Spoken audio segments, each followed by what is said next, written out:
At 11:07 on a Thursday night, someone knocked on my door like the sound itself was trying not to wake the whole street.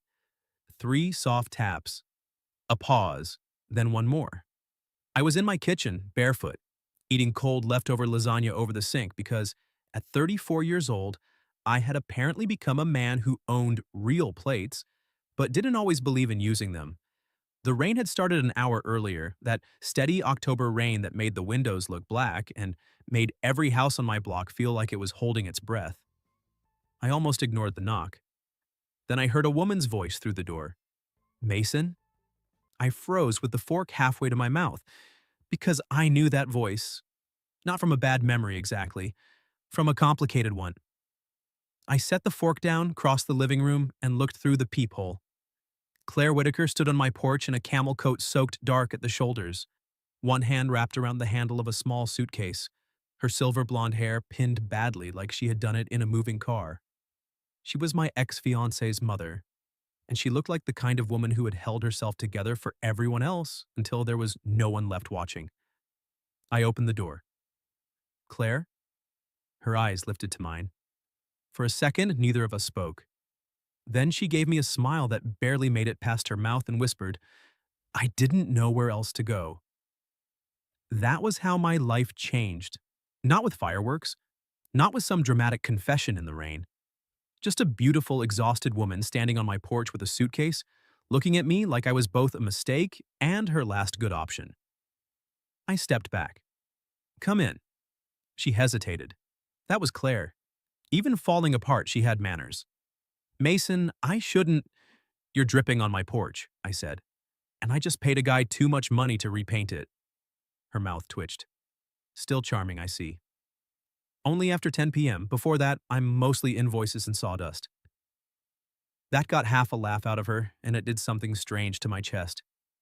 I hadn't seen Claire in almost 2 years. Not since Lauren handed me back the engagement ring in the parking lot behind the rehearsal dinner venue and told me she loved me, just not enough to marry me. For the record, there are cleaner ways to end a relationship. A text message, for example. A carrier pigeon. A tasteful smoke signal. Anything other than doing it while your mother is inside, arguing with the florist about centerpieces. Claire had found me 20 minutes later sitting on a curb behind the building, my tie loose, my pride somewhere under a parked Honda. She hadn't said anything dramatic. She just sat beside me in her blue dress and handed me a napkin. You're allowed to be angry, she'd said. I told her I didn't want to be angry. She looked straight ahead and said, then be hurt. That's honest too. I never forgot that. Now she stood in my hallway, water running off her coat onto the rug, trying to pretend she hadn't come to me because something in her life had cracked open. I took her suitcase. She let me, but only after one stubborn little tug that reminded me she was not a woman who surrendered easily. I can put you in the guest room, I said. I'm not staying. You brought luggage. It's a small suitcase. Claire. She looked at me. The hallway light caught the fine lines at the corners of her eyes, the rain on her lashes, the pale curve of her throat above the collar of her blouse. She was 51, though she had the kind of presence that made age feel like the least interesting thing about her. She looked like a woman who had lived, decided, regretted, laughed anyway, and still knew how to walk into a room without asking permission. And yes, I noticed. I had always noticed. Back then, noticing had been something I locked behind 10 doors and called respect. She was Lauren's mother. I was engaged. Claire was married in name only to a man who showed up to family events smelling like bourbon and old excuses. But 2 years had passed. Lauren and I were strangers now. Claire had been divorced for 8 months if the neighborhood grapevine had been accurate. And she was standing in my house at 11 at night looking at me like I was the one person she trusted not to turn her pain into gossip. That mattered. Maybe too much. I'll make tea, I said, because apparently when life got emotionally dangerous, I became a British grandmother. Claire glanced toward the kitchen. Do you still burn water? I've matured. I only scorch it now. She followed me in, and the smallness of my kitchen made her presence impossible to ignore. She took off her coat, and underneath she wore a cream blouse tucked into dark slacks, both rumpled in a way that felt too intimate. Not messy. Human, I handed her a towel. Her fingers brushed mine. It was nothing. It was skin, damp and warm, a second of contact. Still, she noticed me noticing. Her eyes narrowed softly. Don't look at me like that. I turned toward the kettle. Like what? Like I'm something you have to fix. I looked back. She was standing near the counter, towel in both hands, chin lifted. Proud even now, especially now. I wasn't, I said. No? No. Then how are you looking at me? That question hung between us longer than it should have. The rain filled the silence. I should have made a joke. I was good at jokes. Jokes were little doors you could close before anyone saw too much. But Claire's eyes were tired, and I didn't want to hide from her. Like I'm glad you came here, I said. Her expression changed. Not much, just enough. Oh, she whispered. The kettle clicked off behind me. Neither of us moved. Then she looked down at the towel and gave a small, embarrassed laugh. That was not the answer I was prepared for. What were you prepared for? Something noble, something safe. She met my eyes again. You were always very good at safe. That landed harder than I expected, because it was true. With Lauren, I had been safe, reliable, useful. The man who fixed the sink, picked up prescriptions, remembered her mother's birthday, and pretended not to notice when his fiancée slowly stopped reaching for his hand. Claire had seen it before I had. Maybe that was why having her in my kitchen felt less like a surprise and more like a door I had been standing near for years without admitting it existed. I poured the tea. What happened tonight? Claire wrapped both hands around the mug I gave her, though she didn't drink. Her nails were painted pale pink. One was chipped. That detail stupidly made me want to touch her hand. Instead, I leaned against the opposite counter. Distance. Respect. Sanity. Pick one and hold on. She took a breath. Lauren had dinner at my house. My stomach tightened automatically. Lauren? Even after 2 years, her name still knew where the bruise was. Is she okay? I asked. Claire gave me a look. It wasn't cruel, it was almost amused. You still ask that first? I spent 4 years asking that first. I know. Her voice softened. It's one of the things I liked about you. Liked, not appreciated, not respected. Liked. I hated how much I heard the difference. Claire looked into her mug. She's engaged again. I blinked. Oh, you didn't know? No. I thought she would have told you. We don't talk. Smart man. That surprised a laugh out of me.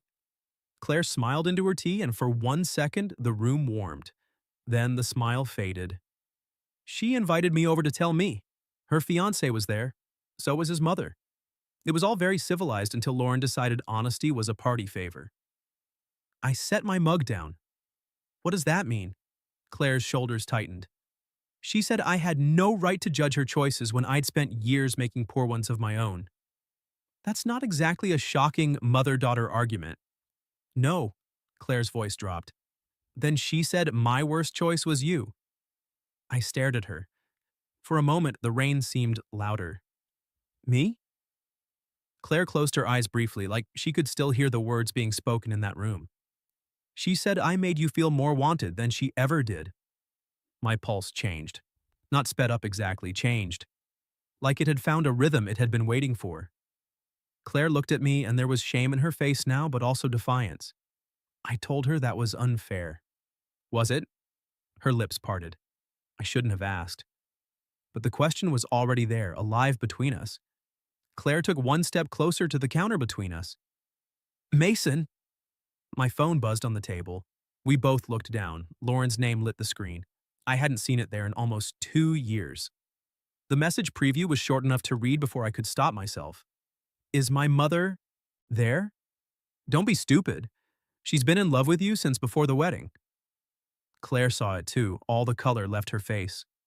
And then, in a voice so small it didn't sound like hers, she said, Please don't read the rest. I turned my phone face down. Claire stared at it like it might bite. You don't want to know? She asked. I want a lot of things, I said. Doesn't mean Lauren gets to hand them to me like a lit match. Claire let out a breath that trembled at the end. I hated that tremble. not because it made her seem weak. Claire Whitaker couldn't look weak if she tried. It bothered me because I wanted to be close enough to feel it against my chest. Instead, I stayed where I was for about 3 heroic seconds. Then I crossed the kitchen. She didn't step back. That was the first thing. Her eyes lifted to mine, wary and bright, but her body stayed exactly where it was, as if some quiet part of her had been waiting to see whether I would come nearer. "I'm not reading it," I said. "You should." "Why?" "Because you deserve the truth. From you, maybe." I looked down at her, not from someone using it to hurt both of us. Her fingers tightened around the mug. The steam curled between us, smelling like chamomile and rain. Claire gave a fragile smile. "You always did know how to make a woman feel responsibly handled." I almost laughed. "That sounds terrible." "It was meant to." "Good." "For a second, I thought you were flirting." Her eyebrow lifted. There she was. Under the soaked coat, the shaking hands, the woman who had knocked on my door with nowhere else to go, there was still Claire. Sharp, elegant, dangerous when amused. "And if I was?" she asked. The question hit the room like lightning without thunder. My mouth went dry. "Then I'd say you're choosing a very unstable moment to test my self-control." Her gaze dropped to my mouth. Briefly. Not briefly enough. "Mason," she said, softer now, "my daughter just accused me of being in love with the man she left at the altar. Technically, it was the night before." Do not make me laugh right now. I think laughing is allowed. I think if I laugh, I may start crying. Then I'll risk it." She shook her head, but her lips curved. I reached for the mug. "Give me that before you spill it." Our hands touched again. This time neither of us pretended not to notice. Her fingers were cold. I set the mug aside and before I could overthink myself into cowardice, took both her hands in mine. Claire went still. The kitchen felt suddenly too small, too warm, too honest. "I need to ask you something," I said. She swallowed. "All right." "Did you come here because Lauren said that?" "No." Her answer was immediate.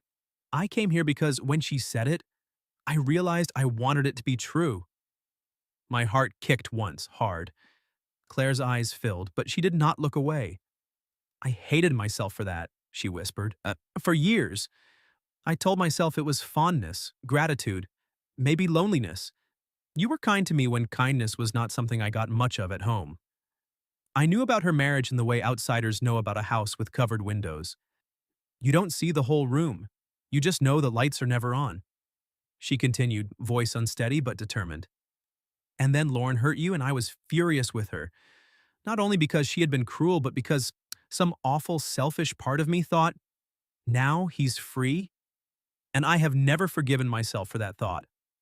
I should have said something sensible, something like, you were under stress, something like, feelings are complicated. Instead, I said the truth. I noticed you too." Claire's breath caught. The rain tapped at the glass. "I tried not to," I said. "I was engaged to your daughter. You were married. There were about 9 moral guardrails and a brick wall in the way. And now there's history, and Lauren, and the part where you're standing in my kitchen at midnight looking like trouble in silk." Her laugh broke loose then, small and wet and surprised. "I'm not wearing silk." "I'm a carpenter, Claire. If it's not denim, I'm guessing." That did it. She laughed for real, and the sound eased something in me I hadn't known was clenched. Then she stepped closer. Just one step. But her knees brushed mine and suddenly all my careful distance was gone.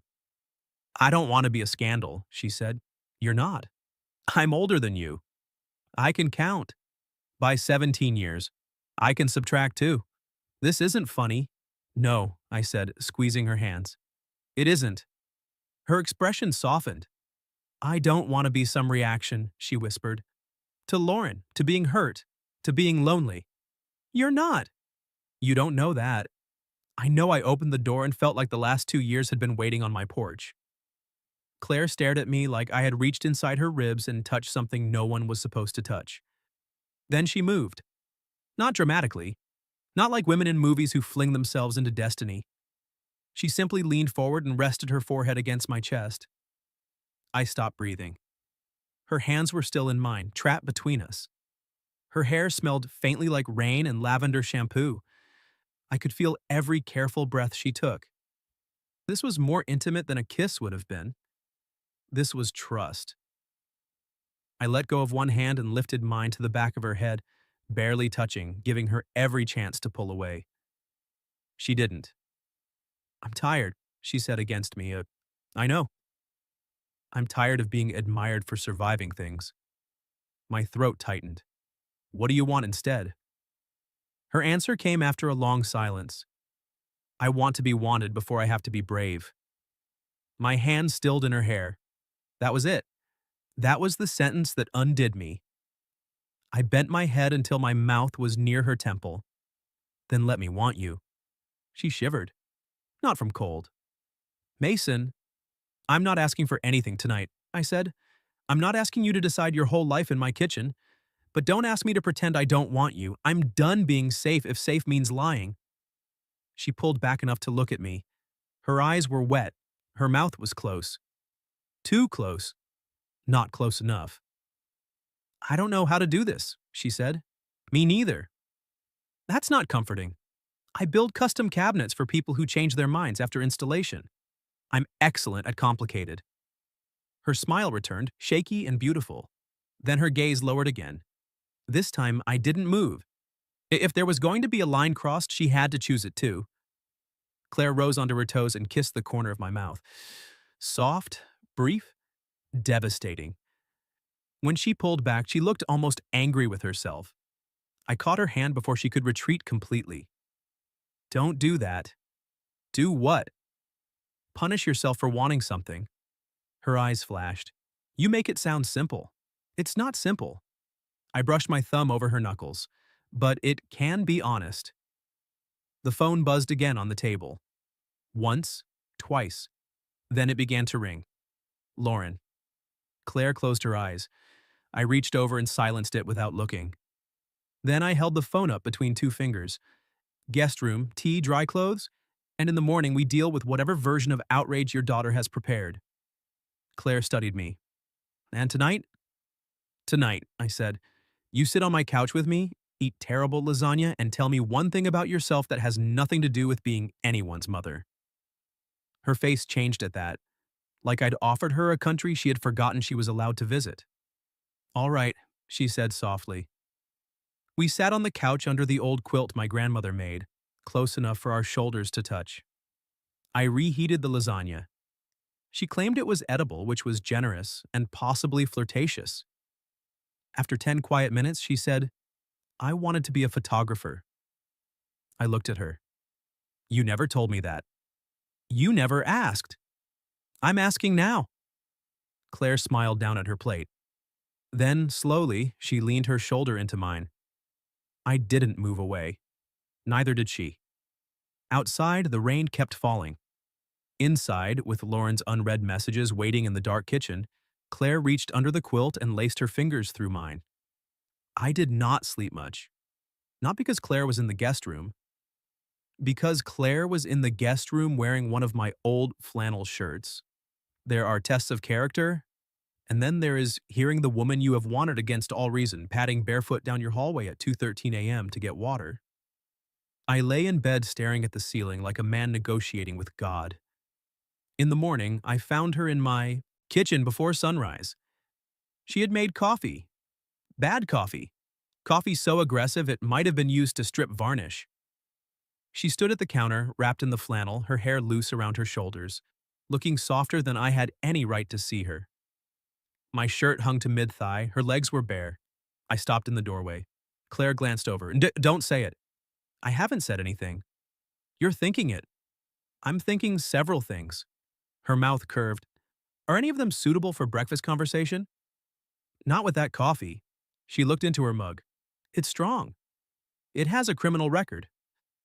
A laugh escaped her, and just like that, the kitchen belonged to us again. Not to Lauren's messages, not to old guilt. Us. I crossed to the counter and took the mug from her hand.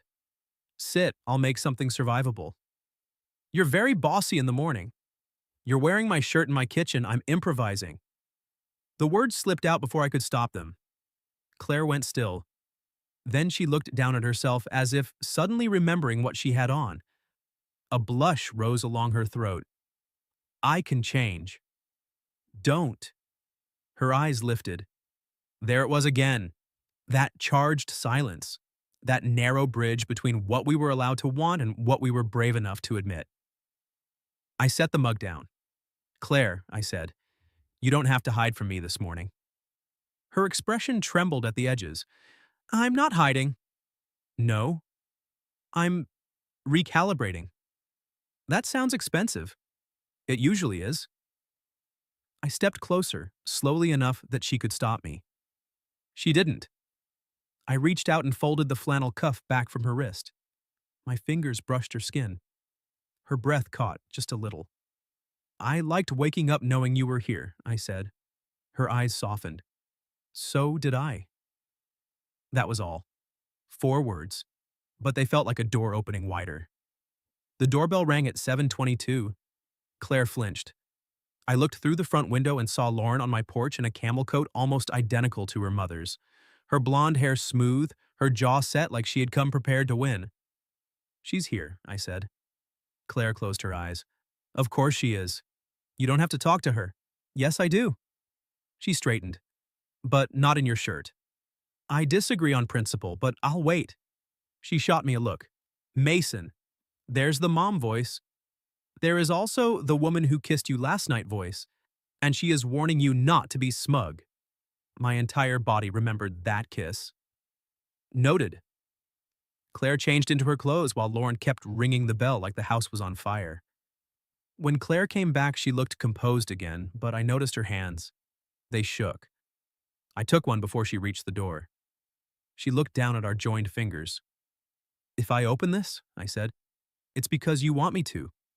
Not because I think you need rescuing. Her gaze warmed. Thank you.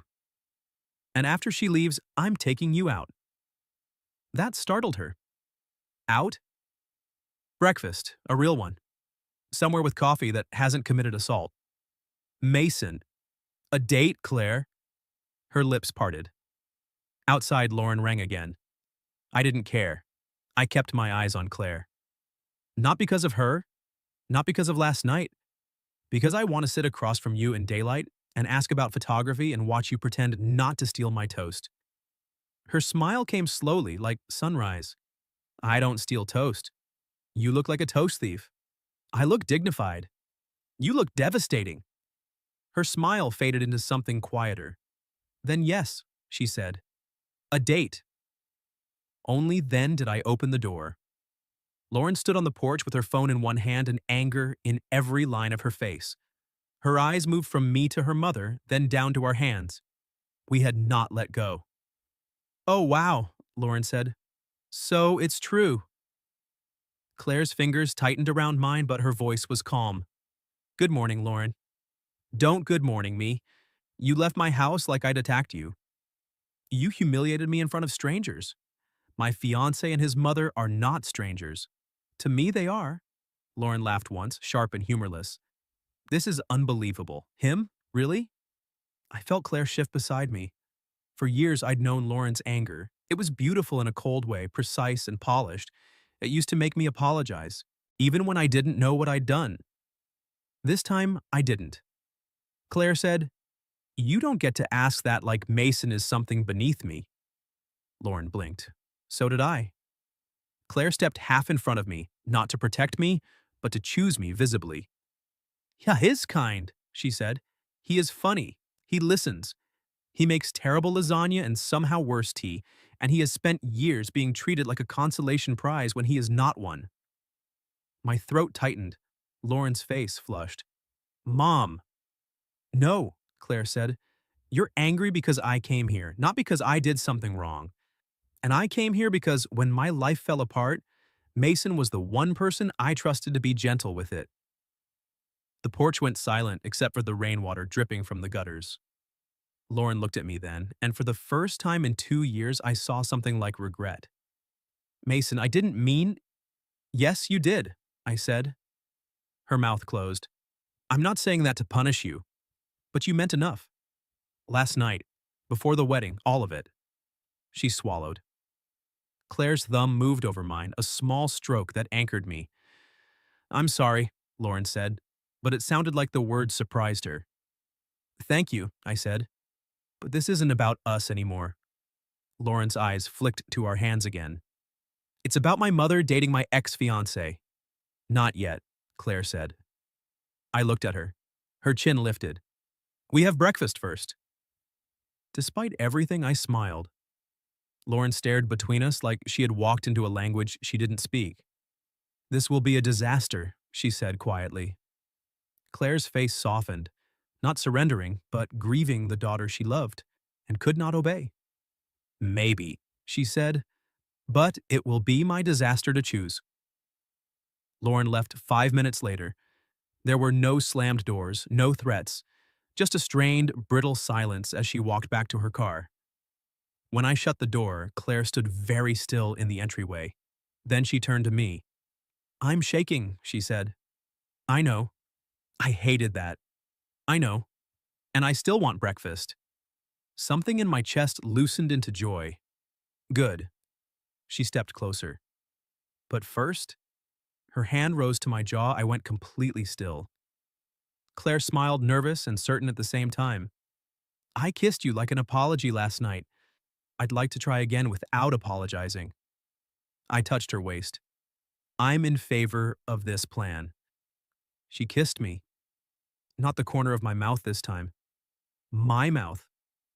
Soft at first, then deeper when I pulled her closer, and she made a small sound that ruined every careful thought I had left. Her hands slid up my chest and mine settled at her waist, holding her like something chosen, not sheltered. When we broke apart, she rested her forehead against mine. I'm still scared, she whispered. Me too. That helps? A little. She laughed, breathless. Then she took my hand and tugged me toward the kitchen. Feed me, Mason. Yes, ma'am. And don't call me ma'am on our date. Noted. She paused, glancing back with a spark in her eyes. Unless I ask nicely. I nearly walked into the wall. We went to a diner on Maple Street because romance, I decided, should begin somewhere with cracked vinyl booths and syrup dispensers shaped like tiny glass grenades. Claire slid into the booth across from me and looked around. This is where you take all your scandalous older women? Only the ones who insult my tea.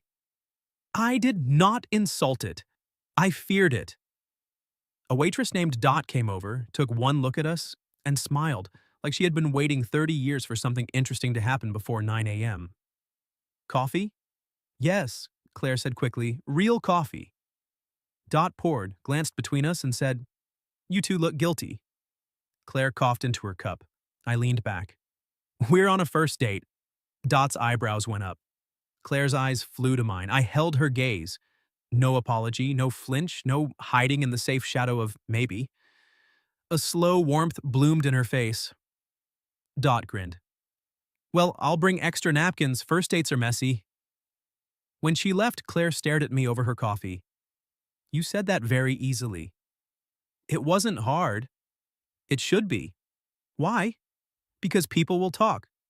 People talk when my neighbor puts inflatable reindeer on his roof in July. People are unreliable narrators. She smiled, despite herself. You have an answer for everything. No, just for the parts that try to scare you away. Her fingers traced the rim of her mug. I wanted to reach across the table and take her hand, but this was daylight. Public.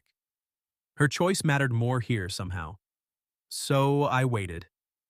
Claire looked at my hand resting near the sugar packets. Then she reached across and covered it with hers. My heart did an embarrassingly young thing. There, she said softly. Before I lose my nerve. I turned my hand over and laced our fingers together. Her thumb brushed mine once, tentative, then again with more confidence. Tell me about photography, I said. She blinked, like no one had ever followed through on that request.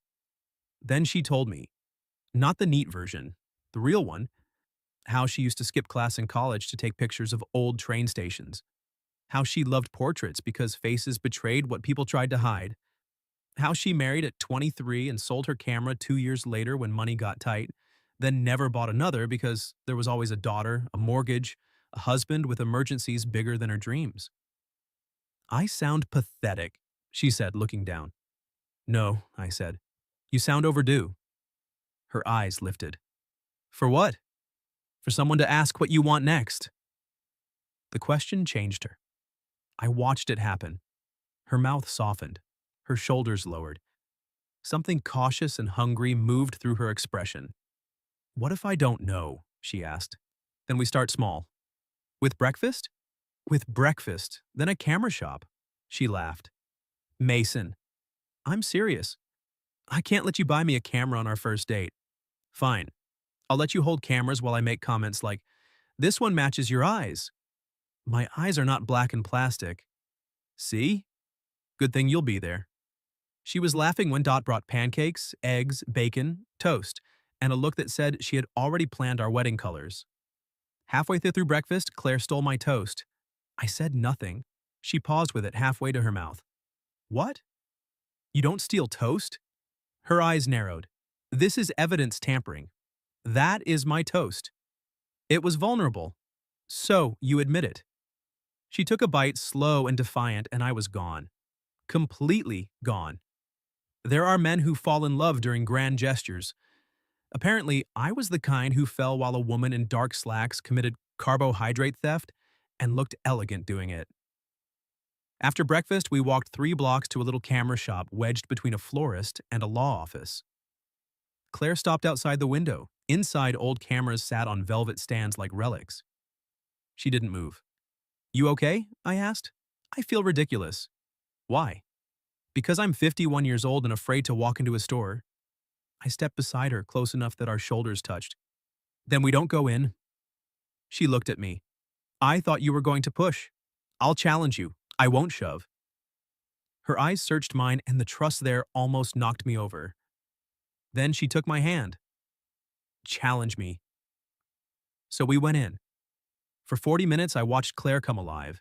She picked up cameras with reverence, asked questions, adjusted lenses, looked through viewfinders at the street outside, at the flower buckets next door. At me. Especially at me. At one point, she lowered the camera and smiled. What? I asked. You look different through a lens. Better or worse? Less guarded. I huffed. That's unfair. I'm extremely mysterious. You're a man who owns 3 identical gray t-shirts. Mysteriously identical. She lifted the camera again. Smile. No. Mason, I don't pose. You build cabinets for rich people who say things like farmhouse modern. You can survive one photograph. I sighed and looked at her, not the camera. Her smile faded slightly. Click. She lowered the camera. That one, she said quietly.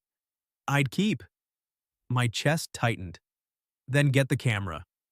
Mason, I'm not buying it for you. You just said, I'm buying the first print. She stared at me. You buy the camera, I said. You take the picture, I get the first print. Fair trade. Her eyes went bright. She turned away fast, pretending to inspect a shelf of straps. I came up behind her, not touching, but close enough to speak near her ear. Claire. She breathed in. I like watching you want things. For a second, she didn't move. Then she reached back and found my hand without looking. I like that you notice, she whispered. She bought the camera. On the sidewalk afterward, she held the bag against her chest like it contained something fragile and newly born. Then her phone rang. She looked at the screen and went pale. Lauren? I asked. She shook her head. Evan. Her ex-husband. The name landed cold between us. She didn't answer. The call stopped. A text followed. Claire read it, jaw tightening. What is it? She handed me the phone. You embarrassed Lauren. Whatever game you're playing with that carpenter, end it before you make the family look worse. I felt anger rise clean and hot. But before I could speak, Claire took the phone back and slipped it into her purse. No, she said. No? No, I am not giving him the rest of this date. Date. The words settled warmly in me. She stepped closer on the sidewalk, lifted one hand to my chest, and looked up at me with rain-colored eyes and a courage that shook a little but held. I spent 27 years letting that man decide when I was allowed to be happy, she said. Today, I bought a camera. I stole your toast, and I want you to kiss me in public. Everything in me went quiet. Then I cupped her face and kissed her, right there between the florist and the law office, with traffic hissing over wet pavement and her camera bag pressed between us. She kissed me back like she was choosing the whole scandal in one breath. When we parted, she was smiling, a real smile. Mine. I'm going to text him back, she said. What are you going to say? She took out her phone, typed, and showed me before sending. I am not playing a game. I am on a date. Do not contact me again today. I grinned. Firm, elegant, terrifying. Thank you. She sent it. Then, as if to prove she meant every word, she took my hand and lifted the camera bag. Now, she said, take me somewhere beautiful. I want to photograph the man I'm not apologizing for. I took Claire to the old footbridge behind Briar Park. It wasn't famous, it wasn't grand. But in October, after rain, the creek ran silver beneath it, and the maple trees dropped red leaves onto the water like small, impossible boats. Claire stood in the middle of the bridge with her new camera in both hands. This is beautiful, she said. I know. She looked over. You're not looking at the creek. No. A blush touched her cheeks, but she didn't look away. That was new. Or maybe not new, maybe it had always been in her, buried under everyone else's expectations. She lifted the camera. Stand there. Where? By the railing. I obeyed, mostly because I was learning that Claire with a camera had the authority of a queen and the focus of a sniper. Stop smiling like that, she said. Like what? Like you're pleased with yourself. I am. I'm on a date with a devastating woman who bought a camera and publicly claimed me before noon. Her mouth softened behind the lens. Click. That one too, she murmured.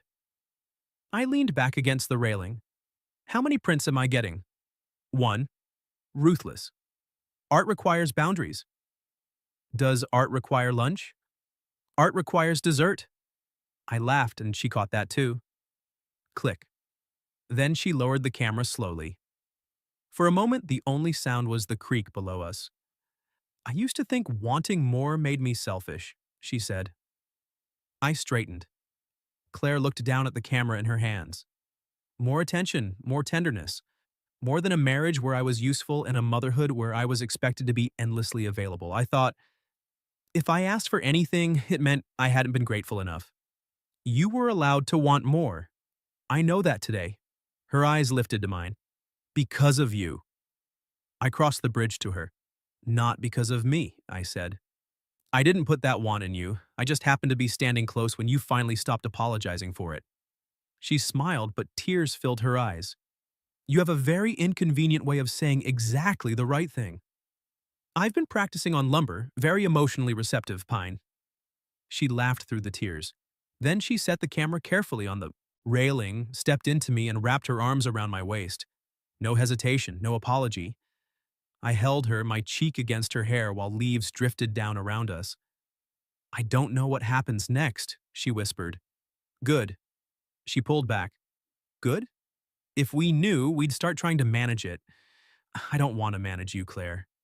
What do you want? You! Her breath caught, not as a rescue, not as revenge, not as some belated correction to a past that had bruised us both, just her. I want Sunday mornings with your terrible coffee, I said. I want to build shelves for your photographs and complain when you take pictures of me without warning. I want to be the man you call because you want me there, not because you have nowhere else to go. Her tears spilled over. And if Lauren hates us, she asked, then we give her time. And if she never understands, then we still don't lie. Claire touched my face. I love my daughter, she said. I know. But I am not giving her my life as an apology. I covered her hand with mine. Good. She looked at me for a long moment. Then she said, I'm falling in love with you, Mason. The world went still. The bridge, the creek, the red leaves, her camera waiting beside us. Everything narrowed to Claire's face and those words I had no right to need and every reason to believe. I kissed her softly first, then not softly. Her hand slid into my hair and she kissed me back like a woman stepping out of a locked room into sunlight. When we broke apart, I rested my forehead against hers. "I'm already there," I said. She closed her eyes. Behind us, her phone buzzed once. We both looked at it. Then Claire reached over, turned it off, and smiled. "Dessert," she said. "Yes, ma'am." She pointed at me. "Careful. I live dangerously now." 6 months later, there were 3 framed photographs hanging in my hallway. One was the creek beneath the bridge. One was my hand holding Claire's, both of us out of focus except our fingers. And one was the picture she had taken in the camera shop, the one where she said I looked unguarded. She had been right.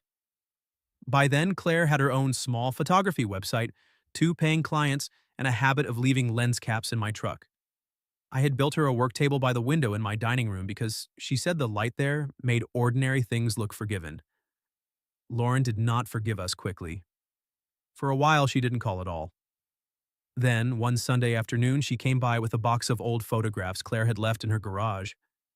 She stood in my doorway, stiff and pale, and looked past me at her mother laughing in the dining room with sawdust on her sleeve and a camera strap around her neck. Lauren's eyes filled. "I don't know how to be okay with this," she said. Claire came to the door. "You don't have to be okay today," she told her, "but I won't be ashamed." Lauren nodded, like that hurt and helped at the same time. She didn't stay long, but before she left, she looked at me. "Are you happy?" she asked. I glanced at Claire. She was nervous, brave. Mine in no legal or possessive sense, but in the way people belong to each other when they keep choosing. "Yes," I said. "I am." Lauren swallowed. "Good." It wasn't a blessing, but it was a beginning. Evan sent 2 more messages. Claire blocked him after the second one, then took a self-portrait in my bathroom mirror, wearing my flannel shirt and red lipstick. She titled it Available Light. I kept a print in my workshop. A year after that night, Claire moved in. Not because she needed a place to stay, because she wanted our place to be the same place. On the first evening, she stood on my porch with 3 suitcases, 2 cameras, and a basil plant she insisted was emotionally delicate. I opened the door and said, I didn't know where else to go. She gave me a look. "If you make that joke every year, I will leave you." "No, you won't." "No," she agreed, stepping into my arms. "I won't." We never became easy. People stared sometimes. A few whispered. Lauren needed time, and we gave it to her. Some holidays were awkward. Some conversations hurt. But every morning, Claire chose her life out loud. And every night, I chose her right back. The last photograph she took that first year was on the porch where she had once stood soaked and shaking at 11 p.m. She set the timer, ran back to me laughing, and I caught her around the waist just as the shutter clicked. In the picture, the porch light glows gold behind us. Her face is turned up to mine. My hand is in her hair. We are both laughing like we got away with something. Maybe we did. Not scandal, not betrayal. Something rarer. A second chance that knocked softly late at night and waited to see if I would open the door. What would you have done if your ex's mother showed up at your door at 11 p.m. and whispered that she had nowhere else to go? Have you ever experienced something even close to that? An unexpected knock, an old connection, a choice that changed everything? Tell your story in the comments. If you like this one, leave a like, subscribe, and I'll see you in the next video.